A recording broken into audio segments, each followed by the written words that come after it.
ఇంకొకసారి ఇంకొక తల్లిని అవమానించాలంటే, పేరెత్తాలంటే వాడు ఉచ్చబోసే విధంగా చేసే బాధ్యత ఈ లోకేష్ తీసుకుంటాడు. ఈ పిల్ల సైకో చాలా పెద్ద తప్పు చేశాడు.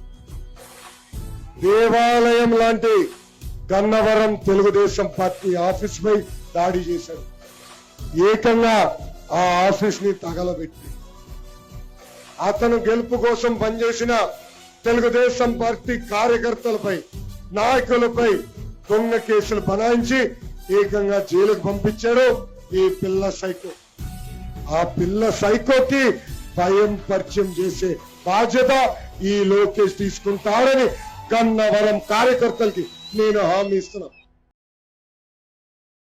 ఇంకొకసారి ఇంకొక తల్లిని అవమానించాలంటే, పేరెత్తాలంటే వాడు ఉచ్చబోసే విధంగా చేసే బాధ్యత ఈ లోకేష్ తీసుకుంటాడు. ఈ పిల్ల సైకో చాలా పెద్ద తప్పు చేశాడు. దేవాలయం లాంటి గన్నవరం తెలుగుదేశం పార్టీ ఆఫీస్ పై దాడి చేశాడు. ఏకంగా ఆ ఆఫీస్ ని తగలబెట్టి అతను గెలుపు కోసం పనిచేసిన తెలుగుదేశం పార్టీ కార్యకర్తలపై, నాయకులపై దొంగ కేసులు బనాయించి ఏకంగా జైలుకు పంపించాడు ఈ పిల్ల సైకో. ఆ పిల్ల సైకోకి భయం పరిచయం చేసే బాధ్యత ఈ లోకేష్ తీసుకుంటాడని గన్నవరం కార్యకర్తలకి నేను హామీ ఇస్తున్నా.